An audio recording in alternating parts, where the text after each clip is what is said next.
નમસ્કાર વિદ્યાર્થી મિત્રો, કેમ છો? મજામાં ને? હું છું દિવેશ ગાડિયા. સ્વાગત કરું છું આપ સર્વનું આપની પોતાની યુટ્યુબ ચેનલ ઓશન કોચિંગ ક્લાસીસમાં. વિદ્યાર્થી મિત્રો, આજે આપણે ભણીશું ધોરણ 6 વિષય અંગ્રેજી, જેનું ત્રીજું યુનિટ નામ છે ઇન ફ્યુચર, એટલે કે ભવિષ્યમાં. આ યુનિટની આજે આપણે 7મી એક્ટિવિટી ભણવાની છે. અગાઉ વિદ્યાર્થી મિત્રો આપણે આ યુનિટની 6 એક્ટિવિટી વિશે અભ્યાસ કરી ચૂક્યા છીએ. આ આપણી 7મી એક્ટિવિટી, એટલે કે આ યુનિટની અંતિમ એક્ટિવિટી છે. તો ચાલો શરૂઆત કરીએ એક્ટિવિટી નંબર 7ની. વિદ્યાર્થી મિત્રો, અગાઉ જે આપણે એક્ટિવિટી ભણી ચૂક્યા છીએ તે વિડીયો જો તમે નથી જોયા તો તેની લિંક નીચે વિડીયોના ડિસ્ક્રિપ્શન બોક્સમાં આપી હશે, તેને જરૂરથી જોઈ આવજો. તો ચાલો શરૂ કરીએ એક્ટિવિટી નંબર 7. શું કહે છે એક્ટિવિટી નંબર 7? કે write and sing the aloud. એક નાની એવી પોએમ આપી છે આપણને, નાની એવી કવિતા આપી છે કે જે કવિતા આપણે ગાવાની છે, સમજવાની છે અને સાથે સાથે એને ગાતું પણ રહેવાનું છે. શું કહે છે? Good night. Good night. Okay, good night, bye bye, સુઈ જાજો બધાએ. ગુડ નાઇટ એમ નહીં, શુભ રાત્રિ, સ્લીપ ટાઈટ, વ્યવસ્થિત શું. Good night, sleep tight, wake up bright. અને તેજસ્વીતાથી જાગો એમ. તેજસ્વીતા જાગો એટલે જ્યારે વ્યવસ્થિત સૂતા હશો, ઊંઘ પૂરી કરી હશે, તો જ્યારે જાગશો ત્યારે આળસ હશે નહીં, આમ તાજગીથી જાગશો ને. પછી કહે છે good night, sleep tight, wake up bright in the morning light. સવાર સવારમાં પ્રકાશની અંદર જે છે આમ તાજગીથી જાગો. To do what's right.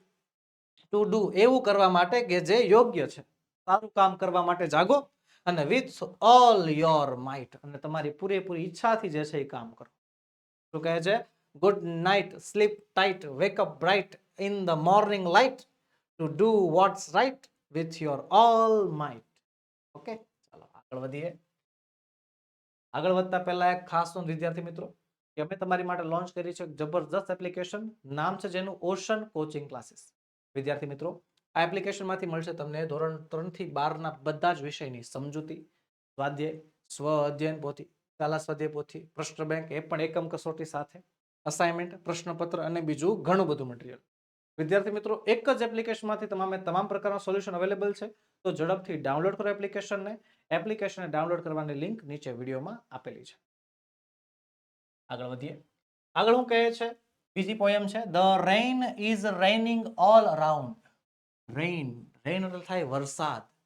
રેઇનિંગ એટલે વરસી રહ્યો છે. વરસાદ વરસી રહ્યો છે ઓલ અરાઉન્ડ, બધી બાજુ. વરસાદ બધી બાજુ વરસી રહ્યો છે. It falls on fields and trees. Fields એટલે થાય ખેતર અને ટ્રીઝ એટલે થાય વૃક્ષો. એટલે ખેતરો ઉપર અને વૃક્ષો ઉપર વરસી રહ્યો છે. It falls on umbrellas here. Umbrellas એટલે છત્રીઓ ઉપર. અહીંયા છત્રીઓ ઉપર વરસે છે. And on the ships at the sea. Ships એટલે થાય વહાણ, અને દરિયામાં વહાણો ઉપર વરસે છે. વિદ્યાર્થી મિત્રો, આ એક નાની એવી કવિતા જે છે એ કોના ઉપર? તો કે વરસાદ ઉપર આધારિત છે. શું કહે છે? કે the rain is raining all around, કે વરસાદ તો બધે વરસે છે. It falls on fields and trees. ખેતરો ઉપર અને વૃક્ષો ઉપર વરસે છે. It falls on umbrellas here. અહીંયા આપણી છત્રી ઉપર વરસે છે. અને and falls ships on the C.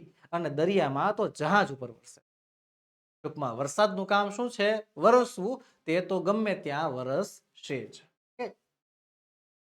બસ વિદ્યાર્થી મિત્રો, આજના વિડીયોમાં એટલું જ. આજે આપણે ભણ્યા યુનિટ નંબર 3 ની છેલ્લી એક્ટિવિટી નંબર 7. અહીં આપણે યુનિટ નંબર 3 ને પૂર્ણ વિરામ આપીએ છીએ. મળીશું આવતા વિડીયોમાં, જેમાં આપણે યુનિટ નંબર 4 નું સંપૂર્ણ સોલ્યુશન લઈને હાજર થશું. વિદ્યાર્થી મિત્રો, વિડીયો ગમ્યો હોય તો લાઈક કરો, તમારા મિત્રોમાં શેર કરો અને ચેનલમાં નવા હોય તો સબસ્ક્રાઇબ કરો.